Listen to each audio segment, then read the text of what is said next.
This is episode 73 of Teacher Approved. You're listening to Teacher Approved, the podcast helping educators elevate what matters and simplify the rest. I'm Heidi. And I'm Emily. We're the creators behind Second Story Window, where we give research-based and teacher-approved strategies that make teaching less stressful and more effective. You can check out the show notes and resources from each episode at secondstorywindow.net. We're so glad you're tuning in today. Let's get to the show. Hey there! Thanks for joining us today. In today's episode, we're discussing why affirming should be your number one goal at back to school and sharing a teacher-approved tip for learning students' names.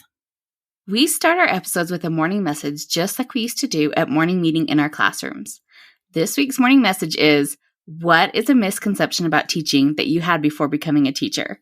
Emily, what misconceptions did you have to lose? Oh, so many.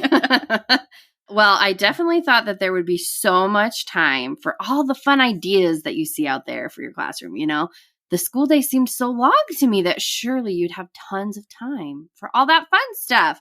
But it turns out that every minute of your day is jam-packed with content that you need to teach. Plus, I highly overestimated how much energy I'd have for pulling off those amazing ideas. Oh, no joke. Like, the energy factor is just, like, off the charts. Yeah. How about you, Heidi? I think my biggest misconception, well, maybe not the biggest, but one of the biggest was I just thought that, like, anything I did, the kids would just be like, oh, this is amazing. I'm learning so much. I think it was too much watching of Anna Green Gable when she's watching like Miss Stacy. Yes. And she's just like, oh, look, my lovely teacher. Oh, she's teaching us poetry. And now we're walking in the woods. And yeah. It's like you wanted a second grade, oh, Captain, my Captain moment. Really? But we would not stand on our desk because that's highly unsafe. Of course. Oh, well. Well, we have some awesome responses from our community to this question. Natalie said that you would ever say anything just once. Oh, man. Christine said, I didn't know I would be teaching grandparents, parents, aunts, uncles, etc. how to help kids learn. Oh, yeah, the adult education aspect. Yeah. Stacy said that I'd make enough money to have a house, a car, and pay my school loans. Oh, ouch. That's a sad one, but it's realistic. Roberta said, I thought it was just 8 to 4. Oh, that might have been the first one I had to leave. Yeah, and Teresa's goes right along with that because she said that my brain would turn off when I drove out of the parking lot. Worrying about this or that, prep and planning, extracurricular, etc. Yeah, It's 24/7, it doesn't end. And Wendy said that summers were off. Hilarious. You're just not paid for all the work you're going to do in the summer. Janet said that if I was kind, the kids would love me and behave nicely in class. But surely that does help. I believe it does help. It does. Kathy said that I could get everything I planned taught. Oh, yeah. Oh, yeah. And Maggie said that the way you decorated your room was all you needed to worry about for the first day, which is exactly the sort of thing we're going to be talking about in the upcoming episodes because we all know there is a lot more than that you need to worry about. But when you're a new teacher, you kind of don't know that. I definitely spent a lot of time, my very limited time this summer before my first year, working on classroom decorations for my camping theme. Oh, I think we all did that because that was like the one thing you could control. We'd love to have you join the conversation over in our Teacher Approved Facebook group or on Instagram at Second Story Window, and that is with a 2. One thing we've learned over the years is that before you start planning anything for the classroom, you need to begin with the end in mind. Yeah, we are much more effective as teachers if we choose activities with an outcome in mind rather than just choosing something because it looks fun, even if that is sometimes fun. As we get ready to dive into more back-to-school related topics here on the podcast this summer, we knew we needed to start with the foundation, your goals. So today we are talking about the 4 most important back-to-school goals and the reasons why we think affirming should be the most important. But don't worry if you are deep in the mode of, I don't want to talk about school yet. These goals, I think, are abstract enough to give you something to think about while you relax at the pool without making you feel like you've got to immediately tackle your whole to-do list. Yes. But if you are itching to dive into that to-do list, these 4 goals will give you the framework to identify what's most important to you and how you can get started working on that. Heidi, why don't you tell us how you identified these goals as the key to back to school success? I would be happy to. So, like with most great ideas in life, these goals are the result of shower thoughts. Somehow, when you're in the shower, suddenly all the mysteries of the world become clear. Yeah, that was definitely the case here. I was washing my hair, mulling over how to be intentional with my first week of school plans. As you do in the shower. Yes, of course, as you do. What else did you think about? And there are so many fun back to school ideas out there, but obviously I couldn't do them all. So I wanted a way to be certain that I was really focusing on what truly mattered most. Obviously I needed to be teaching, and there are all of the assessments to give. Setting up procedures and routines are also a huge part of starting the year, but it kind of felt like there was a missing piece in my plan. So after a little more thought, I guess, while I was rinsing out the shampoo, I realized that I needed to include relationship building or connection. Ding, light bulb moment. And that felt like I had 4 really solid goals. So I wanted an easy way to remember them because, I don't have any paper in the shower. So the beginning of the year already has that acronym of BOY, boy, right? So I started playing around with that. And I quickly realized that if I changed connecting to affirming, I had ATTA BOY. And I think affirming is a better word for it anyway. So my 4 goals became affirming, training, teaching, and assessing at the beginning of the year. Atta boy. So good. If you're wondering the kind of stuff we get excited about, it's acronyms and lists. Well, what else do you need? I knew that almost any activity that I could choose to start the school year would naturally fall into one of those categories. They're pretty broad categories. So instead of choosing an activity and then trying to see what goal it supported, I wanted to flip that. I wanted to plan with a purpose. So I looked at the blank spaces in my schedule and decided which attaboy goal fit my students' needs most at that time. And then I would choose an activity in support of that goal. Yes, so we're beginning with the end in mind. Let's look at those goals a little deeper. So the first A in ATTA is affirming. Affirming is creating a space that's safe and welcoming and nurtures a feeling of community. And obviously, we're going to talk more about that in just a minute. But what's up next in the acronym? So then we have the first T, which stands for training. Training means having a clear picture of how the class should run and a plan to explicitly teach how things should be done. This also means dedicating a significant amount of time at the beginning of the year to train kids on procedures and routines. Everyone's favorite. The second T is the actual teaching that needs to happen. At the beginning of the year, teaching is more about reviewing content from the previous year and easing into the year's curriculum content. And we are also teaching when we start to introduce the academic routines like number of the day that we will be using all year. Yeah, totally. And the last A is for assessing. Assessing looks like making informal, observational assessments of academic and social strengths and struggles. It means monitoring how well students are able to meet expectations. And of course, there's some formal assessment that has to happen at the beginning of the year too. I didn't always have the goals in this order. My first instinct was to lead off with assessing and teaching. Even after so many first days of school, I'm still just itching to get things up and running. I just want to start diving into my units and making headway with the curriculum. Yeah, I think we can all relate to that feeling. But really having all of those first days of school also helped remind me that academics are not the most important part of starting the year.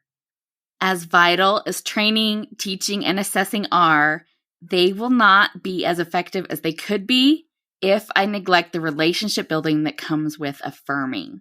Yeah, it goes back to that old saying, your students don't care how much you know until they know how much you care. Yeah, and that's why I rearranged the letters so that affirming is leading the pack. Oh, excellent change. So today we're going to talk about what affirming is, why it's so important, and how to implement it at the start of the school year. So what do we mean when we say affirming? We touched on that a little bit a few minutes ago. But for our back to school purposes, affirming means intentionally creating a peaceful classroom that's safe and welcoming to students. It's looking for opportunities to give students ownership and choice It's striving to recognize each student as a unique individual who contributes to our classroom community in valuable ways. And of course, it's also providing time for fun and community building activities. Okay, Heidi, so why is affirming so important? Well, there are a few very compelling reasons to make it your main priority. First of all, affirming builds connection. When we focus on affirming our students, we are investing in a relationship with each student and teaching them the skills to build relationships with each other. And that's really powerful. Yeah. Another reason affirming is so important is that it helps you create a safe space for your students. We want our classrooms to feel like a haven from whatever else is going on in their lives, a place where they feel completely safe and accepted just as they are. Focusing on affirming our students is how we create that safe space. And, we know that the clock is ticking. That pressure is real. Only 140 or so math lessons stand between you and that end of year testing. Yikes. But when that pressure starts to creep in, remind yourself that creating a sense of belonging isn't just about a feeling. It actually has a direct impact on learning. And that's the next reason why affirming is so important. When students feel accepted and included, it improves their academic performance. Woohoo! Mind blown, right? Kids who feel valued are willing to keep trying when things get hard. They learn to see themselves as capable, and they are more willing to contribute to the classroom.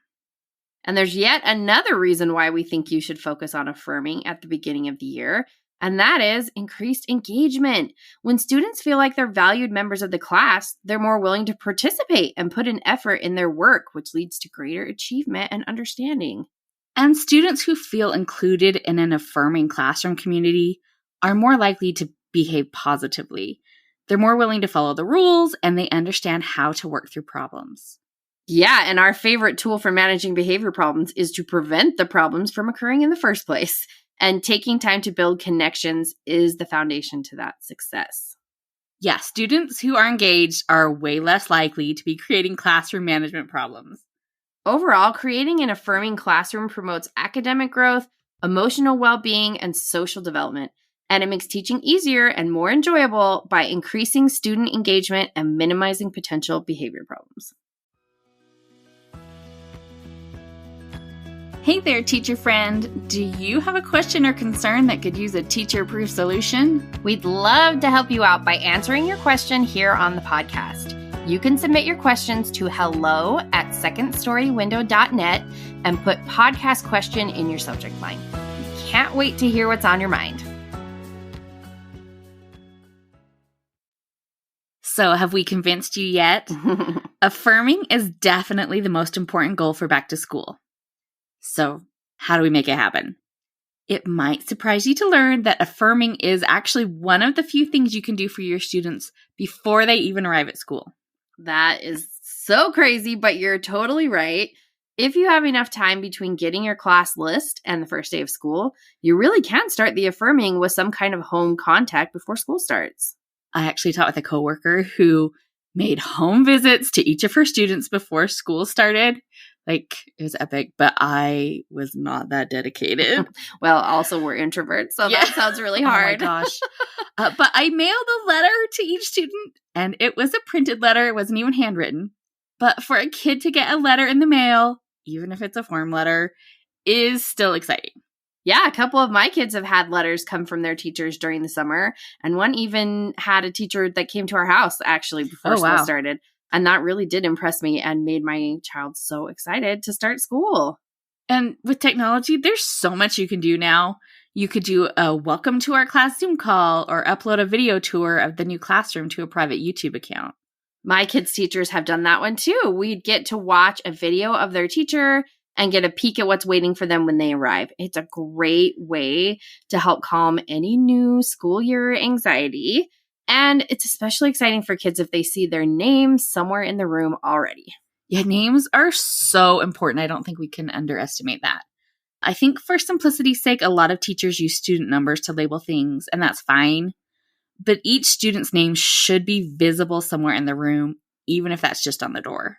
Yes, names should be on the door or at the very least just outside the door. That could be a cute door decoration or just a list of names posted next to the room number. That way, it's immediately clear to your students that they're in the right place and there's a spot saved just for them. Honestly, even as an adult, I have frequently gone to some event and paused outside thinking, wait, is this where I'm supposed to be? You know that feeling? Yes. Oh, I do that all the time. We want those kids to arrive and know immediately, this is my classroom. There is a place for me here. I always try to do a memorable door display, even though decorating my classroom wasn't my favorite task or my strength, let's be honest. But my second grade classroom was not near the first grade classrooms, and so my new kiddos would sometimes get turned around trying to navigate the school. So I really wanted a bold doorway to serve as a landmark to any of my lost little lambs. Beyond home connection during the summer and displaying student names, there are a lot of activities that you're probably already doing that support the goal of affirming. For example, any get-to-know-you activities help kids see that they are a significant part of their new community.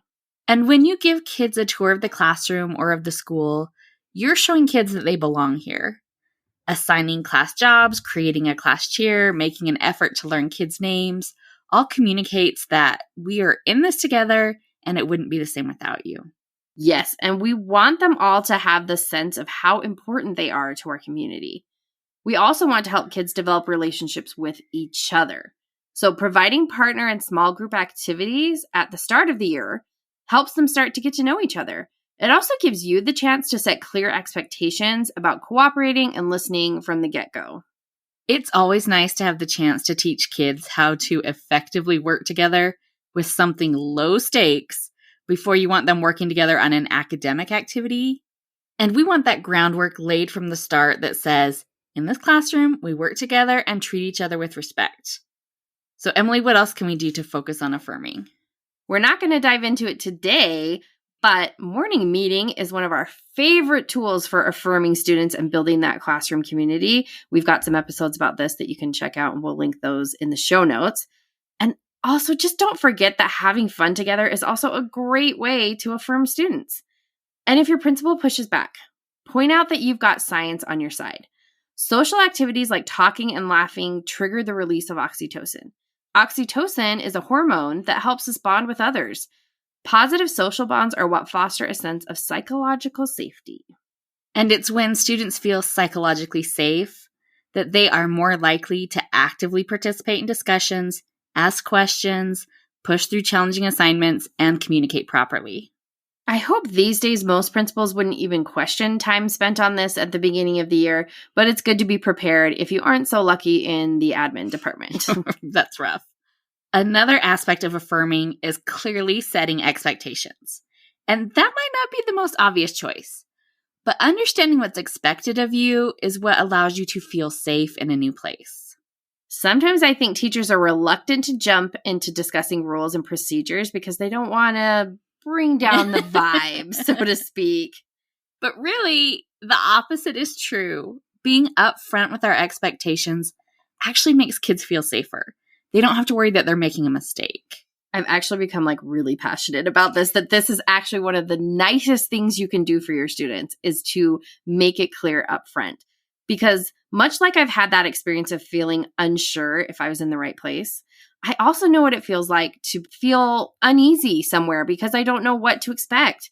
It's a gift to your students to let them know from the start exactly what they can expect in your classroom. Plus, if you are clear about your expectations from the get-go, they don't have to wonder what kind of teacher they have. One of the things that I always taught early on was how to walk in the hallway. And by early on, I mean the morning of the first day. Yeah. And this served a lot of purposes. It got the kids up and moving after sitting for a while. It taught the procedures. But I think it also gave them a good insight into their teacher. So I had a huge pet peeve about classes walking past my room and causing a distraction. So I refuse to let my students be the ones distracting other classes. Yeah. And this is straight out of the Fred Jones book, Tools for Teaching, which I think is out of print, but it's very much worth tracking down. It's our favorite book to give to new teachers. He recommends that when your class isn't meeting your expectations of hallway behavior, you stop, turn them around, and have them walk back and try again.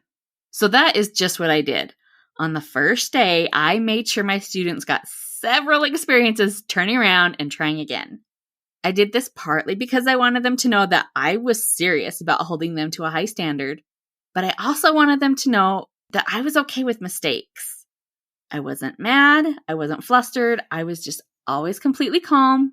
I wasn't blaming them. I just wanted them to know, hey, you're going to mess up sometimes. That's okay. We can fix it together.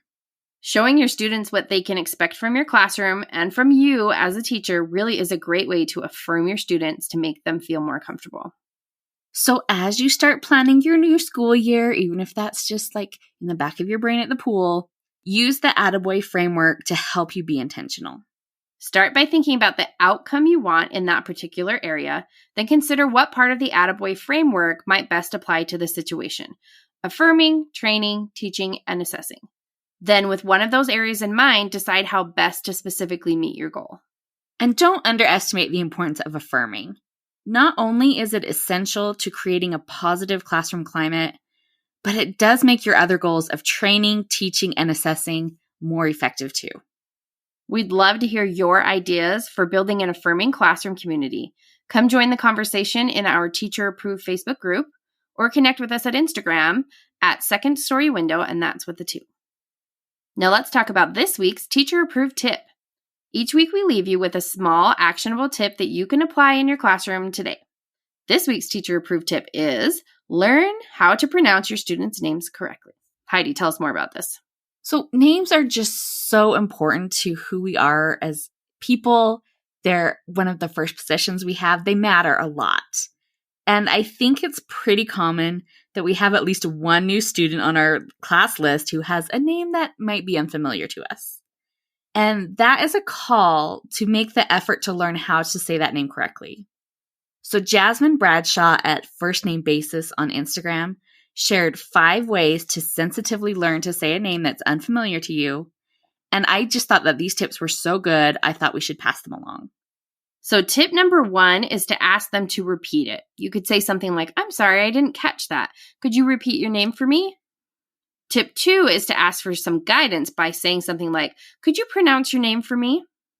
Tip 3 is to ask, what would you like to be called? And that can be useful for even names that are already familiar to you.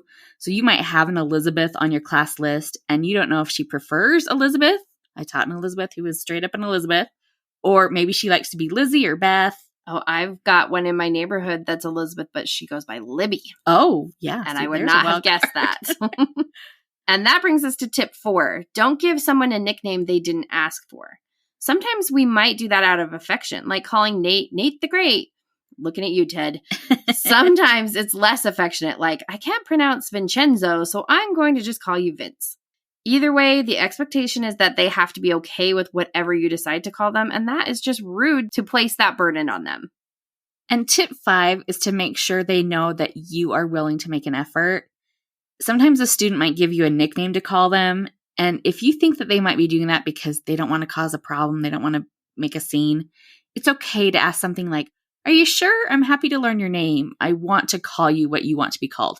And I have had that happen several times with students, so be on the guard for that. We all want to be respectful, so those tips are useful for any time we meet someone and not just for the students in our class. If you want more tips like that, on Instagram, you can check out firstname.basis or listen to the First Name Basis podcast, and we'll link to her in the show notes. She is a great resource. To wrap up the show, we are sharing what we're giving extra credit to this week. Emily, what gets your extra credit? Well, I'm giving extra credit to the teacher-approved Facebook group. Yay! We have assembled the coolest bunch of teachers that are so supportive, helpful, creative, and funny. They always make me laugh. Every time someone asks a question in the group, I get so excited to see what ideas our group members will have for them. It's just a happy place to be. So if you're not in the teacher-approved Facebook group yet, please come join us. We'd love to have you. Yes, we've been waiting for you. We have a spot saved just for you. But sorry, we didn't put your name on the door. Heidi, what gets your extra credit? Okay, well, this is a hard topic change. Okay, we're doing a wild swing. My extra credit goes to Nampons. Okay, yep, big swing. Which is basically what it sounds like, but for your nose. I can't even make fun of you for this because I'm the one that gave you the idea. So, about a year and a half ago, I had an epic nosebleed, the kind where it's like I probably should go to the hospital level. No, seriously. She's not exaggerating. I really was like, oh my gosh. I think maybe I need to take you to the hospital. Yes, I called Emily over. Anyway, I survived. spoiler alert. And Emily did mention that she had seen this product. So I ordered some, and thankfully I have not had a need for it until the allergies got the better of me a few weeks ago. Now, it does not look like how you would imagine based on the name. I think we're all relieved there. It is a white foam oblong, and actually it kind of looks like one of those Fun Dip candy sticks. And you just put it in your nose and pinch it in place. Easy peasy. But unlike toilet paper or other products that you might use, it doesn't stick to the wound. So when you take it out, you're not causing more problems. I can't believe we're talking about I'm sorry. Whoever needs to hear it, you probably really appreciate it. Everyone else, we sincerely apologize. It also has like special clotting agent to stop the bleeding. I've just used it the once so far, but it really did work as advertised. Stop the bleeding really fast. The only problem I found was needing 2 hands to get the package open. Well, one of my hands was trying to pinch my nose, so that was tricky. I have to see if you can come up with a good method for that. So if you were like a sports mom and your kids are getting bloody noses all the time, or I could see these being really useful in the classroom, but I would definitely get an okay from the principal first, because you don't want to get in trouble for administering medication, even if it is just a foam stick. Yeah, always double check. That's it for today's episode. Be intentional about planning lots of time for affirming at the start of the school year, and don't forget our teacher-proof tip to learn how to correctly pronounce your students' names. We hope you enjoyed this episode of Teacher Approved. I'm Heidi. And I'm Emily. Thank you for listening. Be sure to follow or subscribe in your podcast app so that you never miss an episode. You can connect with us and other teachers in the Teacher Approved Facebook group. We'll see you here next week. Bye for now. Bye.